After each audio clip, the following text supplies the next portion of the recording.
ನಾನು ಸರ್ಕಾರಿ ಪ್ರೌಢಶಾಲೆಯ ಮುಳ್ಳೋಡಿನಲ್ಲಿ 8ನೇ ತರಗತಿಯಲ್ಲಿ ಓದುತ್ತಿದ್ದೇನೆ. ನಾನು ಇಂದು ಗದ್ಯ ಭಾಗ 5 ಹೂವಾದ ಹುಡುಗಿ ಎಂಬ ಪಾಠದ ಕಥೆಯನ್ನು ಹೇಳುತ್ತಿದ್ದೇನೆ. ಒಂದು ದೊಡ್ಡದಾದಂತಹ ಒಂದು ಪಟ್ಟಣ. ಅಲ್ಲಿ ಒಬ್ಬ ದೊರೆ ಇದ್ದನು. ಆತನಿಗೆ 2 ಹೆಣ್ಣು ಮಕ್ಕಳು ಮತ್ತು ಒಬ್ಬ ಗಂಡು ಮಗು ಇದ್ದನು. ಅದೇ ಊರಿನಲ್ಲಿ ಒಬ್ಬ ಮುದುಕಿ ಇದ್ದಳು. ಅವಳಿಗೆ ಕೂಡ 2 ಹೆಣ್ಮಕ್ಳು ಇದ್ದಂತೆ. ಅವರಮ್ಮ ಪ್ರತಿದಿನ ಕೂಲಿ ಮಾಡಿ ಅವರನ್ನು ಸಾಕ್ತಾ ಇದ್ದಂತೆ. ಇವರಿದ್ಕೊಂಡು ಒಂದಿನ ಯೋಚನೆ ಮಾಡ್ತಾರೆ, ಅಮ್ಮ ಹೋದಷ್ಟು ದಿನಕ್ಕೆ ಎಷ್ಟು ದಿನ ಅಂತ ನಮ್ಮ ಅಮ್ಮನೇ ಕೂಲಿ ಮಾಡಿ ಸಾಕ್ತಾರೆ, ನಾವು ಏನಾದರೂ ಒಂದು ಮಾಡಿ ಅಮ್ಮಗೆ ಸಹಾಯ ಮಾಡಬೇಕಲ್ಲ ಅಂತ ಅನ್ಕೊತಾ ಇರ್ತಾರೆ. ತಂಗಿ ಇದ್ಕೊಂಡು ನಾನು ಹೂವಿನ ಗಿಡ ಹಾಕ್ತೀನಿ, ಆ ಹೂವಿನಲ್ಲಿ ಬಂದಂತಹ ಹೂವುಗಳನ್ನು ನೀನೋಗಿ ಮಾರ್ಕೊಂಡು ಬಂದ್ಬಿಡು ಅಂತ ಹೇಳ್ತಾಳಂತೆ. ಮತ್ತೆ ಅಕ್ಕ ಇದ್ಕೊಂಡು ಅದೇ ನೀನು ಹೂವಿನ ಗಿಡ ಹಾಕ್ತೀಯಾ, ನೀನು ಮಹಿಳೆ ಅಲ್ಲ, ನಮ್ಮ ಥರ ದೇವರೇ ನಲ್ವಲ್ಲ ಅಂತ ಹೇಳ್ತಾಳೆ. ಆಗ ಅಕ್ಕ ಇದ್ಕೊಂಡು ಸರಿ ಆಯಿತು, ನಾನು ಫಸ್ಟ್ ಹೇಳ್ದಂಗೆ ನೀನೆಲ್ಲ ಕೇಳಬೇಕು, ನನ್ನ ಮಾತುಗಳನ್ನ, ನನ್ನ ನಿಯಮಗಳನ್ನೆಲ್ಲ ಹೇಳ್ತೀನಿ, ಅದನ್ನೆಲ್ಲ ನೀನು ಪಾಲಿಸಬೇಕು ಅಂತ ಹೇಳ್ತಾಳೆ. ಮತ್ತೆ ತಂಗಿ ಇದ್ಕೊಂಡು ತಂಗಿಗೆ ನೀನು ನೀರನ್ನು ತರಬೇಕು, ಚೆಂಡು ಹೂವು ಸೋಗ್ದ ಹಾಗೆ ನಾನು ದೇವರನ್ನು ನೆನೆಯುತ್ತಾ ಕುಳಿತುಕೊಳ್ತೀನಿ ಧ್ಯಾನ ಮಾಡೋಕ್ಕೆ. ಮತ್ತು ನೀನು ತಂಗಿಗೆ ನೀರನ್ನು ನನ್ನ ಮೇಲೆ ಸುರಿದು ಬಿಡು, ನಾನು ಹೂವಿನ ಗಿಡ ಹಾಕ್ತೀನಿ, ನೀನು ಅದ್ರಲ್ಲಿ ಬಂದಿರೋ ಹೂವುಗಳನ್ನೆಲ್ಲ ಕಿತ್ಕೊಂಡು ಬಂದುಬಿಟ್ಟು ಮತ್ತೆ ಚೆನ್ನಾಗಿ ಹೊಲಿಸಿ ಅದನ್ನು ಮಾಡ್ಕೊಂಡು ಬಂದುಬಿಡ್ಬೇಕು ಅಂತ ಹೇಳ್ತಾಳೆ. ಆಗ ಅಕ್ಕ ಇದ್ಕೊಂಡು ಹಾಗೆ ಮಾಡ್ತಾಳೆ. ಇವಳು ಒಂದು ತಂಬಿಗೆ ನೀರನ್ನು ಹಾಕಿದ ಅವಳು ಪ್ರತ್ಯಕ್ಷವಾಗಿ ಹೂವಿನ ಗಿಡವಾದದ್ದು. ಅದರಲ್ಲಿ ಬಂದಿರೋ ಹೂವುಗಳನ್ನೆಲ್ಲ ಕಿತ್ಕೊತಾಳೆ, ರೆಂಬೆ ಕೊಂಬೆ ಏನು ಮುಡಿಯದ ಹಾಗೆ ಕಿತ್ಕೊತಾಳೆ. ಅವಳಿಗೆ ಬೇಕಾದಷ್ಟು ಎಲ್ಲ ಹೂವುಗಳನ್ನೆಲ್ಲ ಕಿತ್ಕೊಂಡು ಇನ್ನೊಂದು ತಂಬಿಗೆನೂ ನೀರು ಹಾಕ್ತಾಳೆ. ಮತ್ತು ಅವಳು ಮಾಮೂಲಿ ಮನುಷ್ಯ ಥರನೇ ಆಗ್ತಾಳೆ. ಆ ಹೂವನ್ನೆಲ್ಲ ಇಬ್ಬರು ಸೇರಿ ಮಾರೋಣ, ಎಲ್ಲಿ ಮಾರೋಣ ಇವನ್ನ ಅಂತ ಅಂದ್ಕೊಳ್ತಾರೆ. ತಂಗಿ ಇಟ್ಕೊಂಡು ಅಕ್ಕ ನಮ್ಮ ಊರಿನಲ್ಲಿ ತುಂಬ ಶ್ರೀಮಂತರಿದ್ದಾರಲ್ಲ, ಅವರು ದೊರೆ ಅವ್ರ ಮನೆಗೆ ಎತ್ಕೊಂಡು ಹೋಗು, ಅವ್ರು ತುಂಬ ಹಣವನ್ನು ಕೊಡ್ತಾರೆ ಅಂತ ಹೇಳ್ತಾಳೆ. ಆಗ ಅವಳು ಸರಿ ಆಯಿತು ಅಲ್ಲಿಗೆ ಹೋಗ್ತೀನಿ ಅಂತ ಹೇಳ್ತಾಳೆ.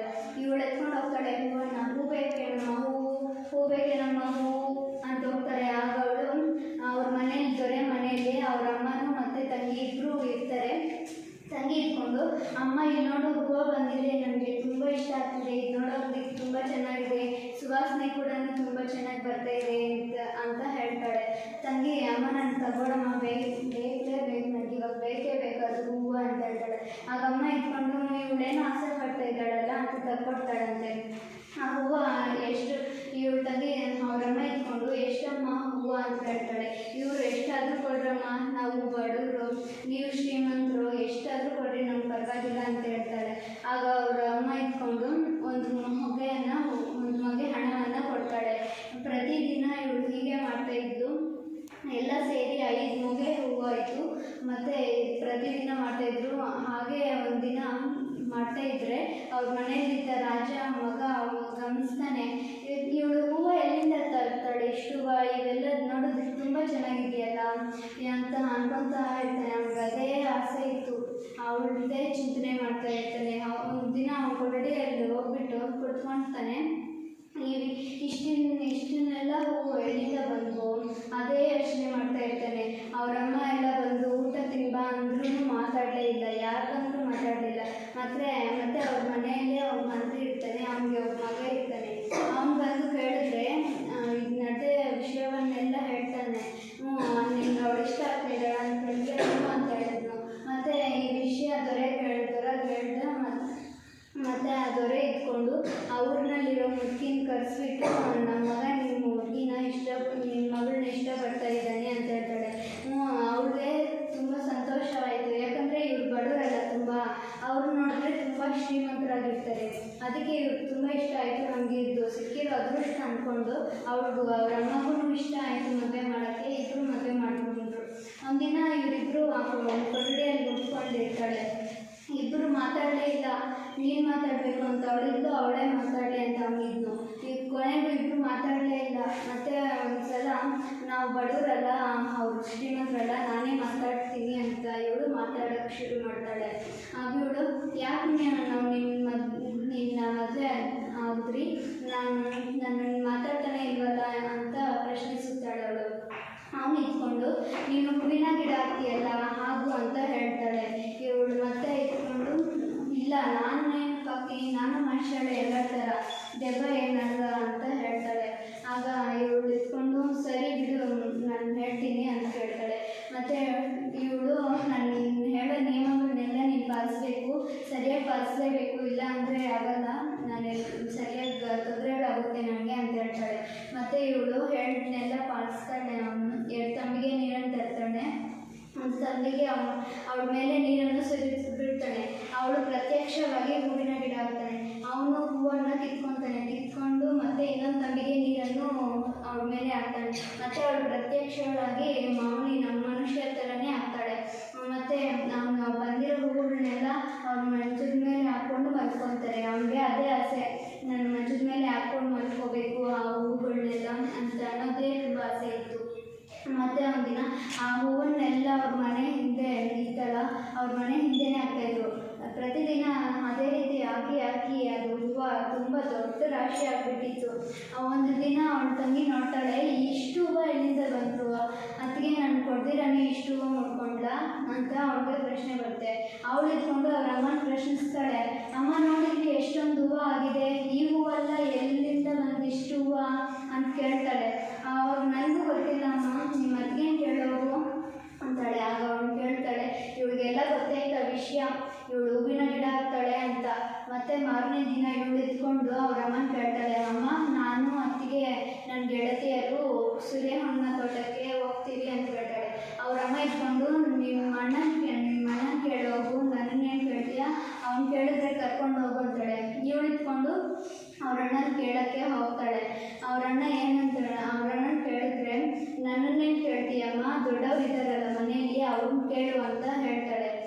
ಹ್ಞೂ ಸರಿ ಅಣ್ಣ ಅಂತ ಹೇಳ್ಬಿಟ್ಟು ಇವಳು ಮೊದಲೇ ಕೇಳಿದ್ದಲ್ಲ ಅವ್ರ ಮನೆಲ್ಲ, ಅದಕ್ಕೆ ಒಂದಿನ ಸಂಜೆ ಕರ್ಕೊಂಡು ಹೋಗ್ತಾಳೆ ಅವ್ರ ಅತ್ತಿಗೆನೆಲ್ಲ. ಮತ್ತು ಅವ್ರು ಕರ್ಕೊಂಡು ಹೋದ್ರು ಸೂರ್ಯಹಣ್ಣ ಉದ್ಯಾನ ಹೋಗ್ಬಿಟ್ಟು ತೋಟದಲ್ಲೆಲ್ಲ ಚೆನ್ನಾಗಿ ಉಯ್ಯಾಲೆಗಳು ಆಟಗಳೆಲ್ಲ ಆಡ್ಕೊಳ್ತಾರೆ. ಇವ್ರಿಗೆ ಕುತೂಹಲ ಇತ್ತು, ಅದೇ ಅವಳು ಹೂವಿನ ಗಿಡ ಹಾಕ್ತಾಳೆ ಅಂತ. ಇವಳು ಅತ್ತಿಗೆ ಇಟ್ಕೊಂಡು ಕೇಳ್ತಾಳೆ, ಅತ್ತಿಗೆ ನೀನು ಹೂವಿನ ಗಿಡ ಹಾಕ್ತೀಯಲ್ಲ ಆಗು ಅಂತ ಕೇಳ್ತಾಳೆ.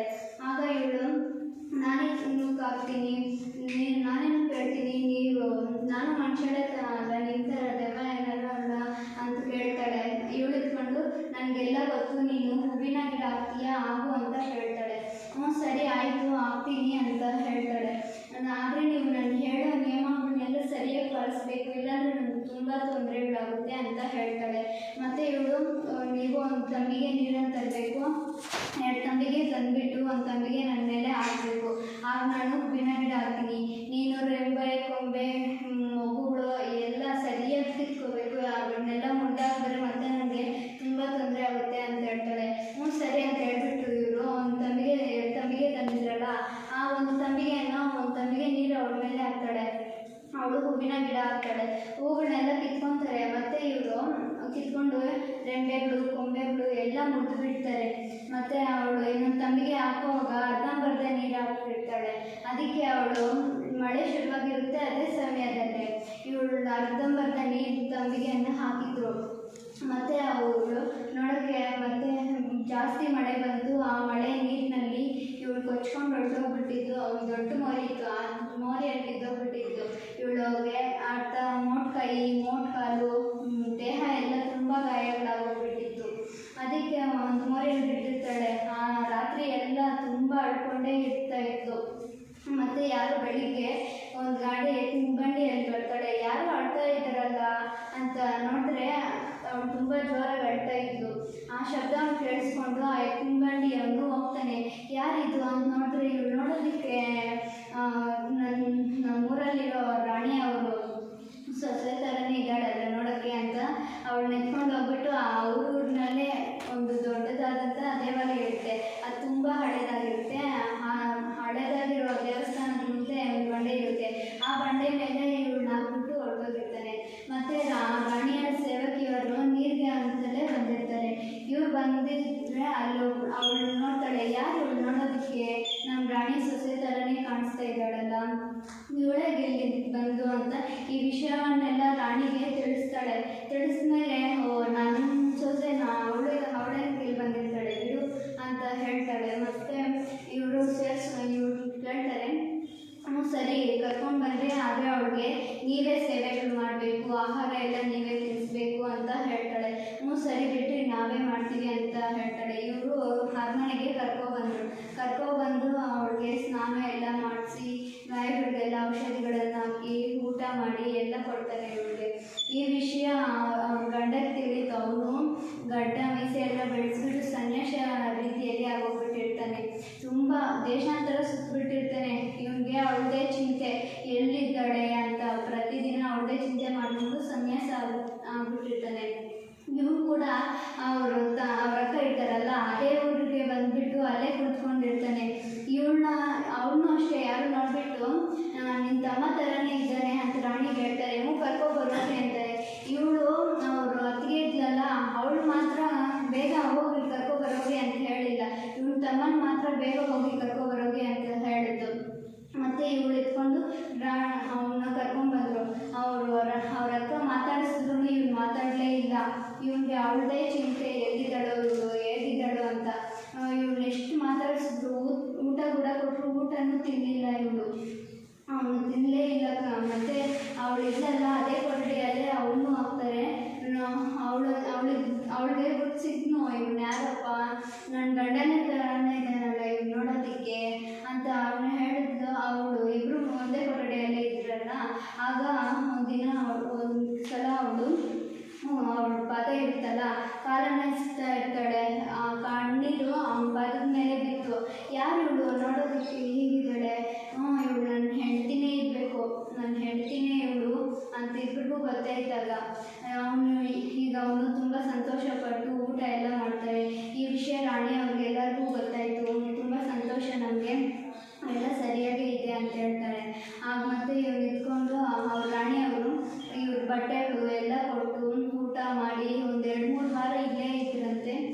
ಅಲ್ಲೇ ಇದ್ಬಿಟ್ಟು ಮತ್ತೆ ಅವ್ರು ತುಂಬ ಸಂತೋಷದಿಂದ ಅವ್ರ ಮನೆಗೆ ಹೋದ್ರಂತೆ.